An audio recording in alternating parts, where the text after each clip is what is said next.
I'm approaching this in a way that I've never approached something before. And the reason is that I had something else all ready that I felt that the Lord wanted us to go over. But I was in a meeting yesterday, what is our Northern California, Grace International, Northern California, Northern Nevada meeting. And that was held in Modesto. And our guest speaker is Steve Riggle, Pastor Steve Riggle, who is also our president, flew out from Houston to share. And he said something in his message. This wasn't his message, but he referred to something that caught me immediately. It caught me. And it's something that I've been going through for probably a good year now, if not longer. And all of a sudden, clarity started to happen. And when I got home, I immediately went and did a lot of research and pulled a lot of scripture on the subject of nighttime. Nighttime. That's something that I've never heard anybody speak about, nighttime. And as I looked at scripture, because I've been experiencing things at night that I've never experienced in my life. And I couldn't understand why. I'd wake up at weird times. I'd wake up. Sometimes I'd get up for a minute and I'd be able to go back to sleep. Sometimes I'd get up and I'd stay up because I just, for different reasons. Some people get up at night because they're being troubled and bothered and worried and they can't sleep.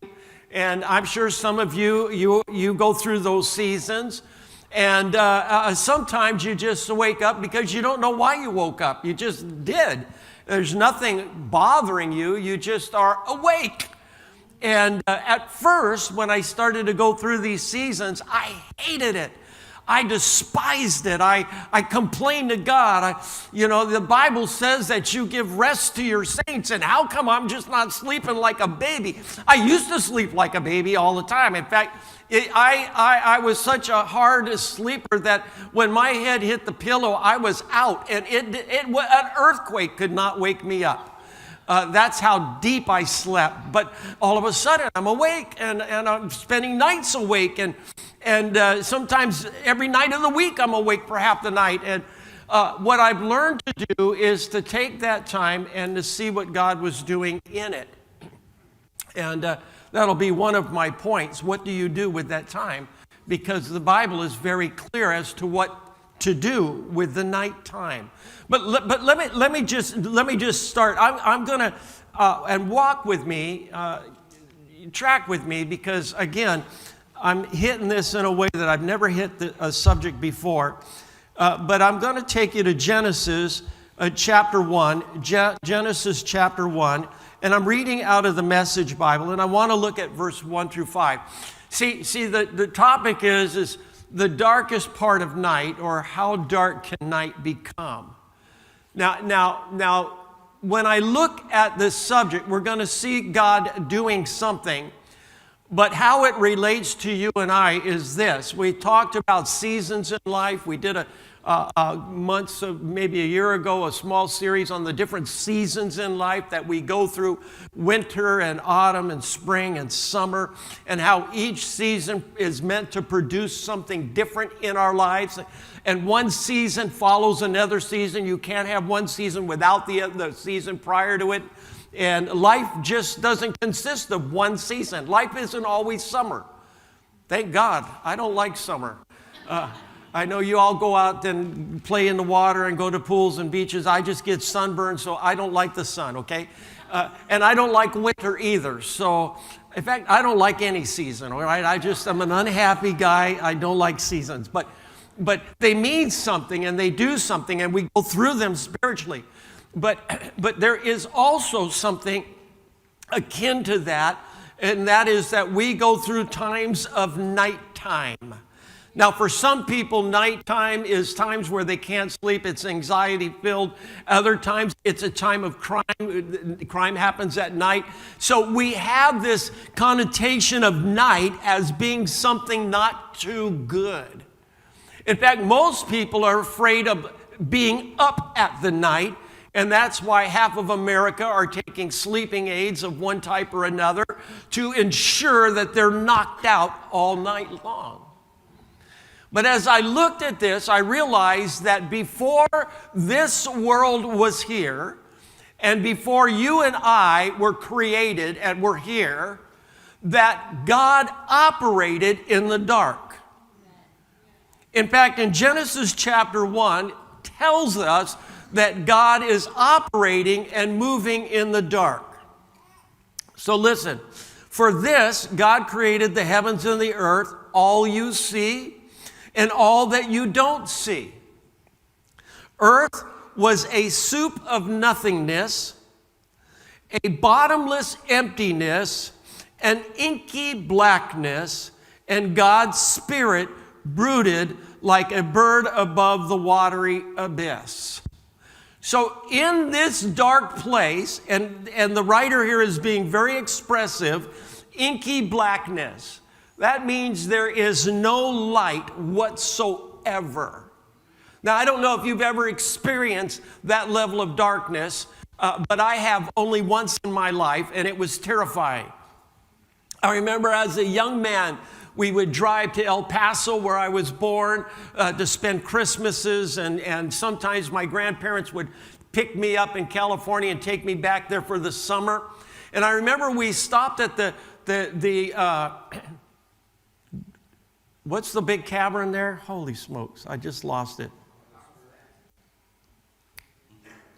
Anyway, the cavern with the big caves, okay? Bear with me. Carlsbad, thank you. I knew somebody would get it. And I remember we went down into this cavern, and the guide said, now don't move and hold on to your children, because we're going to turn off the light, and you're going to experience what absolute darkness is like. I thought I knew what darkness was like until those lights went out. And I realized that darkness, I had never experienced darkness at that level. In fact, I went to touch my face and I forgot where my face was at. That's how dark it was.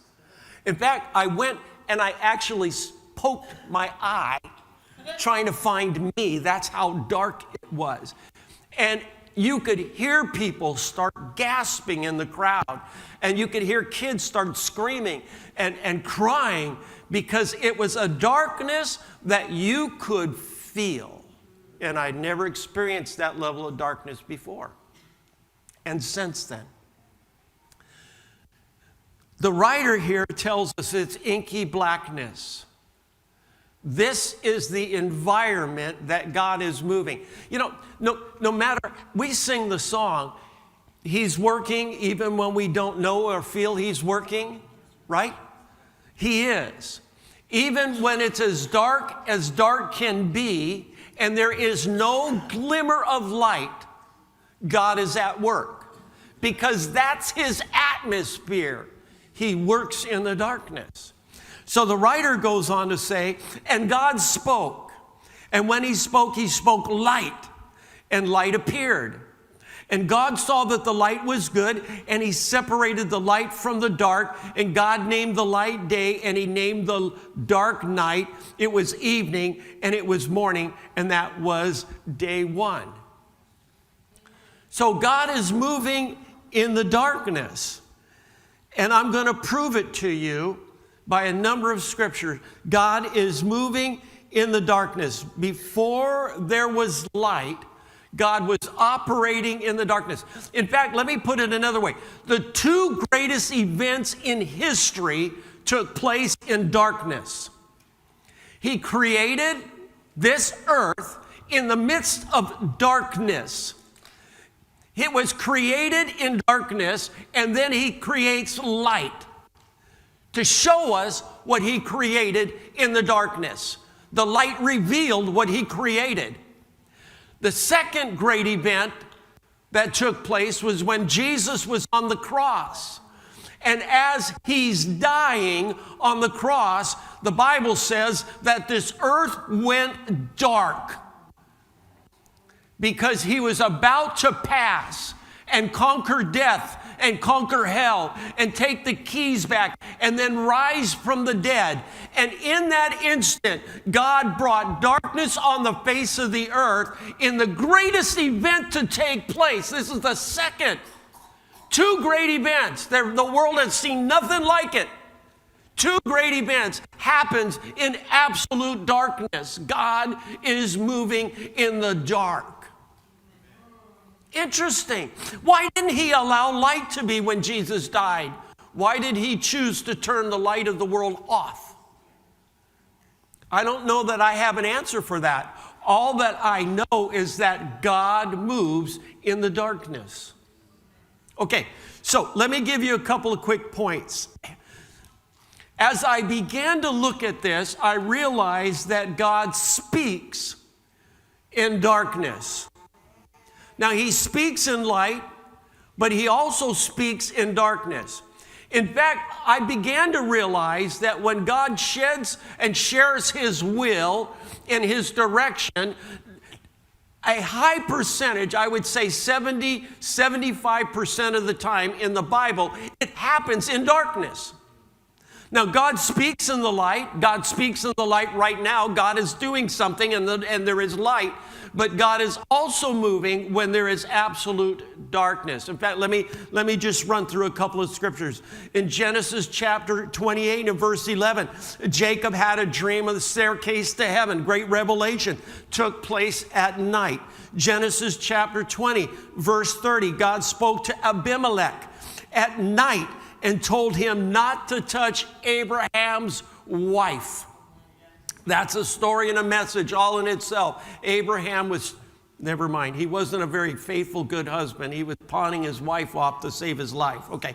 In Genesis chapter 32, verse 24, Jacob wrestled with God at night and received what? A limp because his hip was dislocated, but he also received a lifelong blessing through that wrestling match because he wouldn't let go. Took place at night. Genesis chapter 31 and verse 24, God came to Laban in a dream at night and told him to leave Jacob alone because Laban was going to take all that Jacob had back. And God spoke to him at night and said, you are not to bless or curse that man. You keep your mouth and your hands off him because he's mine and my blessing rests upon him. In Isaiah chapter 3 and verse 4, God calls Samuel as a young boy, God calls Samuel to be a prophet. He's asleep and he hears God say, Samuel, Samuel. And he thinks Eli is calling him from the next room. And he goes in to say, he said, here I am, what do you need? And he goes, I didn't call for you. Go back to sleep. And he goes back to sleep. He hears it again, Samuel, Samuel. And he gets up and he goes, man, that old man's calling me again. He goes back and he goes, Eli, what's up, man, what's up? And he goes, I didn't call you. Go back to sleep. And then Eli said, the next time you hear it, say, here am I. Because it might be the voice of God. So he goes back in his room and he goes back to sleep. And again, he hears Samuel, Samuel. And he says, here am I. And God begins to speak to him and prophesy over his life. Daniel chapter 2, verse 19. Daniel received visions, countless visions. They happened almost exclusively at night. Zechariah chapter 1 and verse 8, Zechariah received visions, and visions came at night. 1 Kings chapter 3 and verse 5, Solomon is now made king in place of his father David, and he's naive, he's inexperienced, and God comes to him at night and asks him, what would you like me to do for you? And you know the story. He doesn't ask for wealth. He doesn't ask for the lives of his enemies. He said, give me knowledge so I'll know how to come in and come out and lead this people. And God said, since you asked for this, and you did not ask for wealth in the lives of your enemies. One, I am going to give you extreme wealth like no other man has had. And two, I will bring peace on your country, that you will not have war, you will not have enemies. And because you asked for wisdom, I'll give you wisdom above that anybody has ever had and that anybody ever will have. You will be the wisest man in the entire world until heaven comes and this world ceases. There will be no one wiser than him. Amazing, but it happened at night. God met with him at night. Interesting, huh? In Acts chapter 18 and verse 9, Paul is in prison. And he's been in prison for a while. And I'm sure that he's stressed out now because he's headed for Rome. And in Acts chapter 18, Jesus shows up at night and says to Paul, at night, don't be afraid, because I'm going to have you testify before Caesar in Rome. Don't be afraid. I am with you. Happened at night. It's interesting. So I took it a step further, and let's take it a step further. Battles, many of the Old Testament battles were won at night. It never dawned on me that most of the battles were won at night. I've always envisioned battles taking place during the daytime. But countless battles and countless times the children of Israel were sent out to battle in the middle of night. But let me read to you just this one story in 2 Kings chapter 19. This is a story with a lot of detail, and I'm going to just kind of give you a kind of a thumbnail sketch of what is happening. So Hezekiah is king, and he's a great king. He's a God-loving king. He's rid the nation of idols. He's serving God with all of his heart. He's trying to do the right thing. And God has blessed him and promoted him and given him victories. But all of a sudden, another king arises to go to war with him, to go to war with Hezekiah. A Zarian king arises. And the story goes, prior to chapter 19, the story goes that they send these messengers to speak to the children of Israel, and they come as they're on the fortified city and they're on the wall, and the messengers begin to deliver a message telling them that we're going to conquer you, and you will be killed and you'll be annihilated because we're going to conquer you. You do not stand a chance against us. And they list all the nations they've conquered. They list them all. And it's amazing. They conquered like 8, 10 major nations. They're an unstoppable force. And they bring the message to King Hezekiah, and he does what every king would do. He panics in a way, and he decides, what in the world am I going to do? We cannot fight them. We are not strong enough to battle them. What can I do? What am I going to do? And he does the only thing he knows to do.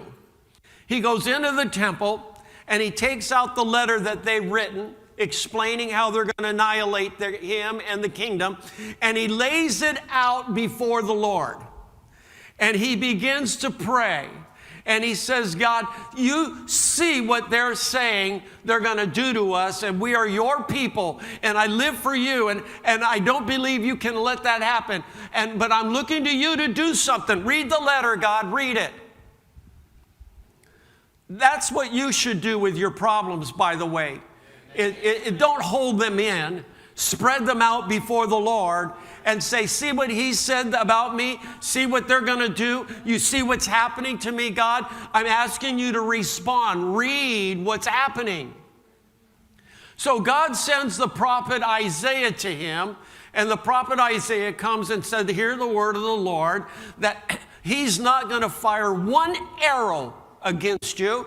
In fact, they'll go back home without incident.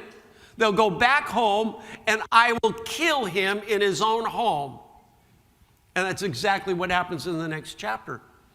He goes back home and his 2 sons kill him.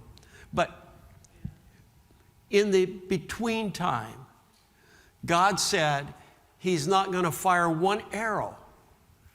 In fact, he's not going to touch you. In fact, I'm going to take care of it. You will have to do nothing. It's amazing. This is the darkest moment in Hezekiah's life. When you read his story in Kings and in Chronicles and Isaiah, you'll see that this is the darkest moment in his life. And what does he do? He brings it to the Lord. He waits for God's response. And then he waits for God to take action. Interesting. What a strategy. So in 2 Kings chapter 19 and verse 35, let me read to you what happens. It said, and it so happened that very night, there's night again, that very night an angel of God came and massacred 185,000 Assyrians. And when the people of Jerusalem got up the next morning, there it was, a whole camp of corpses.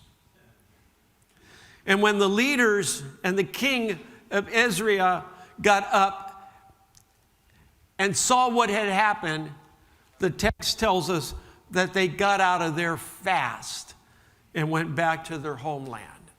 They left without firing one arrow.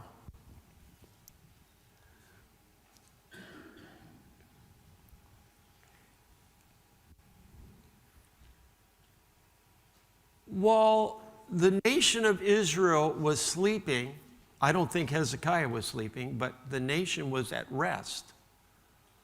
God was moving on their behalf, unbeknownst to them. You see, when God moves, he doesn't have to ring a bell and sound a horn and let everybody know he's doing something.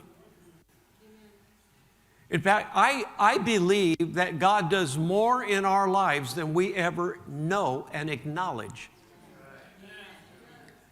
I believe that when you're going through it, he's working on your behalf. You just don't know it. He doesn't share everything with you and me. He just does what we've asked him to do, and he doesn't blow horns and look for a pat on the back and let you know everything that's happening. He's just out doing it. And if we're lucky, when day breaks, we get to see the result of what he's done and the victories that have been won because of what he's done when we could not see it.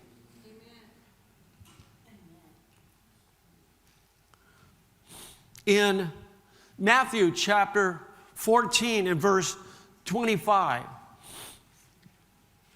Jesus is up praying, and he decides that he's going to come and meet the disciples, and they're in a boat on the sea, and the waves are crashing the boat, and there's a big storm, and here comes Jesus walking on the water in the midst of the storm. At night. Why didn't he wait till daytime? Because the psalmist says that night is as day to the Lord. And day is as night. There is no difference in God, day or night. That's for our benefit. It's not for God's benefit. So Jesus comes walking to them on the water, and they think it's a ghost, and they begin to scream out that, oh, don't come near. Oh, man, it's a ghost. They think he's a ghost. And then he tells them, it's me, man. It's me. Calm down. And Peter, we preach all kinds of sermons on Peter getting out of the boat and walking on the water. But he's walking on the water at night. Interesting. At night, not daytime. At night. The greatest miracle Peter experienced took place at night. Interesting. In Acts chapter 16 and verse 25, God visits them in prison at night. And he opens the doors and he releases them at night, not during the day. Can you imagine them in prison? In fact, in one case, when Peter was let out of prison, he was asleep. And the angel had to kick him and wake him up to see his own miracle. The angel had to kick him and say, hey, get up, man, come on. I'm freeing you. The prison doors are opening. Follow me. Takes him out of prison and out on the streets and said, now go preach the word.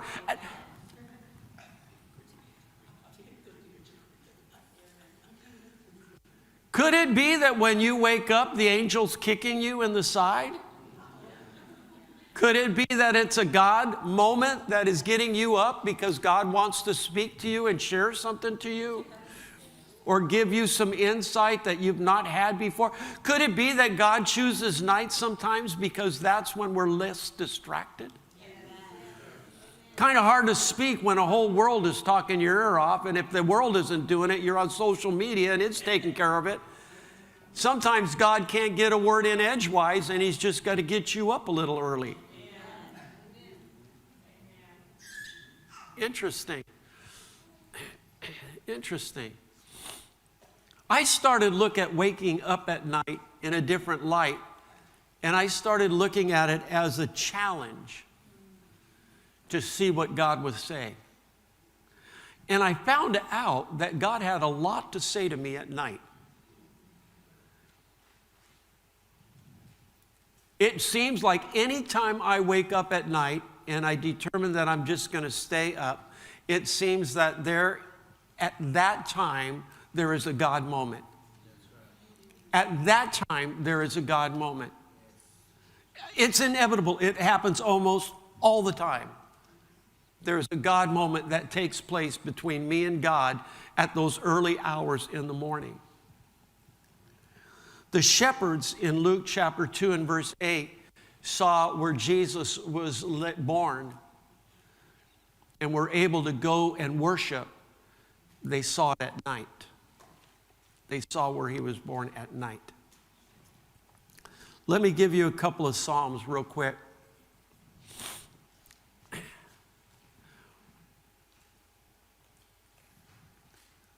Psalms chapter 77 verse 6 says this. It said, sing songs at night. What do you mean sing songs at night? Why would I do that? Sing psalms at night. The psalmist said, David said this. He says, when I wake up at night, I love to worship you and seek out your ways. How many people wake up at night and you just turn the TV on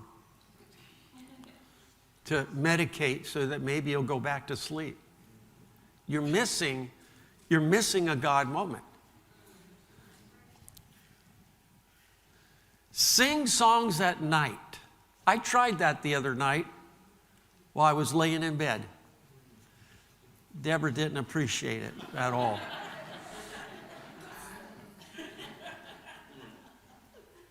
I tried a little Ty Trippett.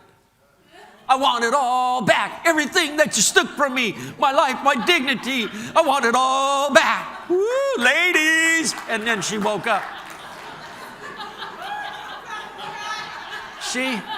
She put me back to sleep real quick. Boom. Knock it off. I said, honey, David said it. Sing songs at night. Come on. Psalms chapter 63 verse 6 says, I will meditate at night on you. I will meditate at night on you. Psalms 149 verse 5 says, sing on your bed. Sing on your bed. So let me give you a takeaway. I think that it's a type This is literal, but it's also somewhat of a type of what we go through in life. I think that when things are at their worst and they're at their darkest, God is showing us, by way of illustration, that He works in the dark. He works in the dark. In fact, you don't get any darker than before creation, inky black. He works in the dark. You don't necessarily see it. And it's not important that you do see it. It's important that you believe it and you acknowledge His working in the dark. Whatever it is, whatever your darkness is, God is at work in the dark. When the light comes back on, you may be privileged to see it. Amen. But in some cases, you may never ever see what God did in the dark. You won't know what He did. He just did it. All of a sudden, that which was bad became good. You don't know how it happened. How did the situation change? How did the circumstances change? What happened? I didn't do anything. What went on? How all of a sudden was I given favor and given a go-ahead when they were telling me no? What just happened? What happened was God was working at night, and you weren't privy to it. You don't have to be privy to everything He does. But when you experience the end result, that's when you give Him praise and honor and glory and say, thank you. I don't know how you did it, and I'm not, it's not my business, but I'm sure glad you did. And I can say, thank you, Lord.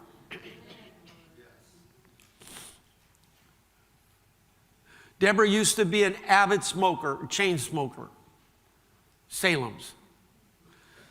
Wanted to sing for God and was having respiratory issues, couldn't sing. And wanted to sing for God, felt God was calling her to sing. And at night, laying in bed, asked the Lord, Lord, if I'm going to sing, you've got to deliver me from this. And instantly the desire of cigarettes went away. Never had another cigarette. Never had a desire. Didn't have to wear a patch. How did that happen? I don't have an answer. Medical science cannot tell you how that happens. Nicotine is very addictive. How could that happen? Who knows? God was working at night. That's all I can say. God works at night.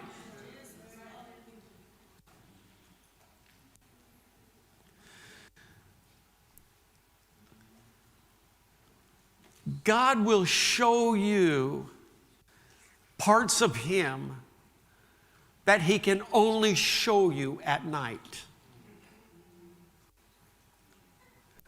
Let me put it this way. I have never experienced in church the Shekinah glory. I have never experienced visible presence of God. But I have been up at night praying and worshiping,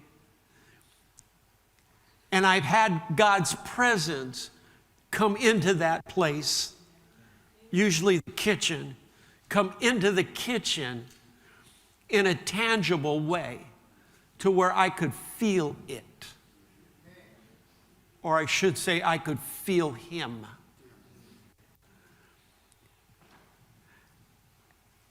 What an awesome experience. The presence of God, all of a sudden, that which ails you disappears completely and is replaced with absolute peace. I can only describe it like hot honey being poured all over you. Well, not hot, lukewarm honey being poured all over you. And you just feel good. And you don't want to leave. God, don't let the sun come up. I want to stay here for a few more hours. This is like totally awesome. Why can't I go through this every day? There have been times when I've gotten up There have been times where I'd had a choice to get up or not get up. Well, I go back to sleep. And I feel in my heart God tugging and saying, no, I'd really like you to stay up. Well, no, I could go back to sleep if I want. Yeah, but I would really like you to stay up. Doesn't happen all the time, but sometimes that happens. And it's when I say, you know what? Yes, I'll get up. I'm going to stay up. And as I'm reading God's word, I will get the deepest revelation and insight that I've ever gotten in my life. It's almost as though God is saying, psst, I want to show you something. Okay, I'm game. Let's go. And when I look, I will see stuff I've never seen before. Familiar verses.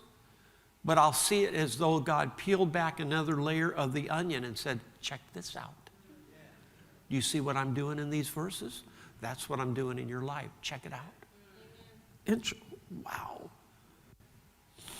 It happens at night.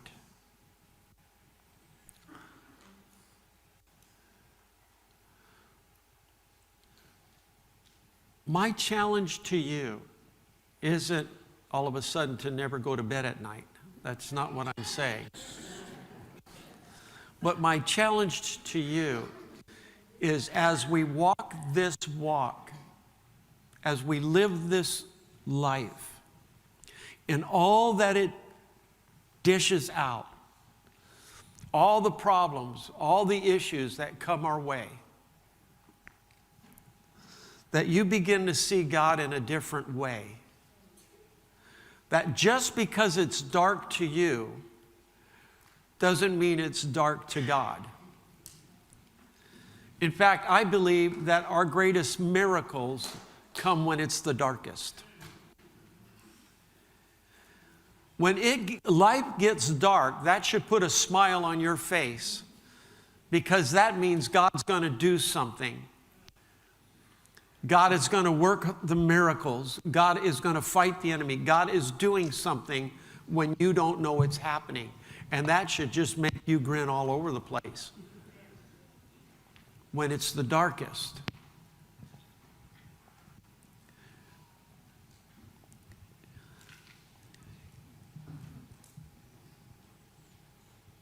When Jesus took the disciples, we've been talking about ecclesia. That last week was our last week. But when Jesus took the disciples to Caesarea Philippi, you remember, he took them to the worst known place at that time, to the place of extreme idol worship, female-male prostitution. He took them to the very face of the mountain where the idols were carved out and worshiped, sacrifices going, and then he took them to the gates of hell. A literal place, the gates of hell. And he said, who do men say that I am? Who do men say that I am? And they gave him some answers. You're a prophet, you're this, you're that. And then he said, who do you say that I am? Jesus took them from their comfort zone to a very dark place to ask the question. Okay, work with me. Sometimes God allows you and I to go through dark places to ask a question. Who am I to you now? It's easy to say that you're Lord when you're in church. But do you say that I'm Lord when you've lost your job and you can't pay the rent? Or your significant other has walked out on you? Am I Lord now? In the dark place, who do you say that I am now, standing at the gates of hell? It doesn't get worse than the gates of hell. It doesn't get darker than the gates of hell. It doesn't get more demonic than the gates of hell. Who do you say that I am now? The 11 couldn't answer. Or they didn't answer. I don't know if they had an answer or not. But the Bible says that Peter answered. And Peter said, "Thou art the Christ, the Son of the living God, the Messiah." He made that proclamation in darkness at the gates of hell. He made the proclamation, "You are the Christ, the Son of God, the Messiah.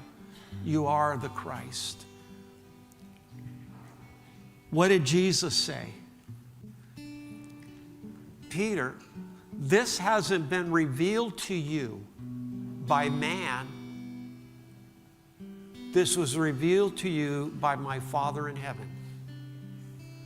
Where did the Father in heaven reveal it to him? At the gates of hell. Sometimes when we go through stuff that is hell, Jesus is bringing us to a place to ask a question and to give revelation at that place. It doesn't mean that the evil goes away, but here's what the revelation was. The Father has told you who I am, and based on that knowledge, the gates of hell won't prevail. You will invade hell now. Meaning, you will get your strength from that revelation.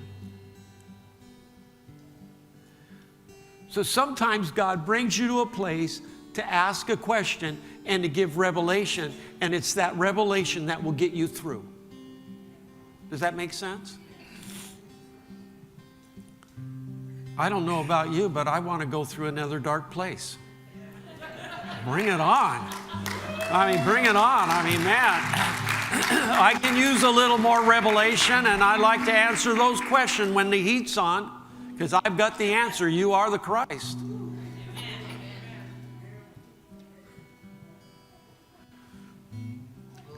So when you are woken at night,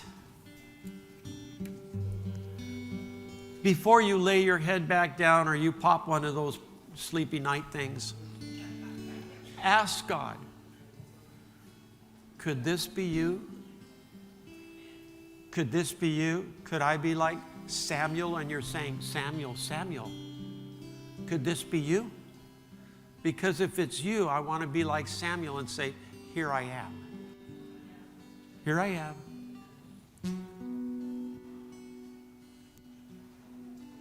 Amen? And see what the Lord will do. You have nothing to lose but a few hours sleep. But you have everything to gain. You have everything to gain. Amen. Let's stand together. And as we worship in closing, I want to invite you to just look at your life. And maybe you need to say, "Lord, from now on, I'm going to look at darkness different. I'm going to look for you in the darkness because you're there. And I'm going to look at nighttime and sleeping a little different too. I'm going to put the medication away so that when I wake up, maybe you're trying to tell me something." Amen? Amen.